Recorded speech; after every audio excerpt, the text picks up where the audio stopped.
So how should I choose my recommenders? You get to choose 3 recommenders for your UCLA Anderson-FEMBA application. So who should they be and how should you go about choosing them?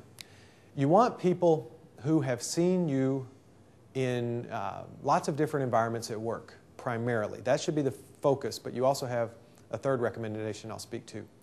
So if you work in a large company, for instance, you'd probably want to choose your manager and then your second line, the person above your manager. So you want someone who's seen you day in and day out, probably has accountability for your performance evaluation each year, possibly someone who helped hire you, and someone who's seen you, in stressful situations, when you've had your victories, when you've had your failures and challenges.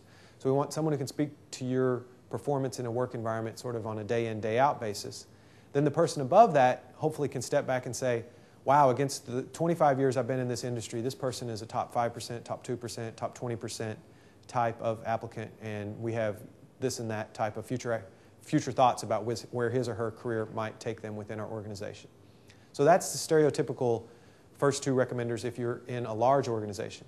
Here, of course, in Los Angeles, we have many, many, many successful medium and small-sized businesses and many entrepreneurial and family ventures. So if you're in a small or medium business, it might not necessarily be just your boss and your boss's boss, but it can be people with whom you work, probably someone above you in the hierarchy, but it could also be it could be a customer, it could be a channel partner, a client that you have, depending on, again, the industry that you're in.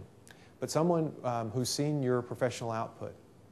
So that would be our suggestion for the first 2 recommenders. The third recommender can also be a professional recommendation, especially if you've changed jobs recently, if you want to go back and have your boss who worked with you for 6 years in your prior job speak to those 6 years. That can be great. Or it could be someone from outside of your work life. It could be someone from prior academic experiences. If you are heavily involved in volunteer activities, it could be someone that you work with in the junior league or Habitat for Humanity or whatever you might do with your volunteer hours in your life.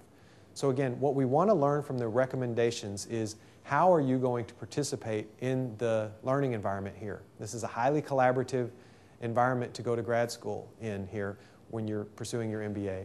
And we want to learn what we can expect, how you're going to contribute, how you're going to deal with all of the time management challenges that are an obvious part of a student body where everyone is maintaining a full job, going to grad school at the level that UCLA Anderson has to offer, and also trying to keep their family life and their personal life going well. So you need to be able to juggle many things at the same time, and the recommendations are really giving us a sense of what kind of person you are, both on the good days and also on the challenging days.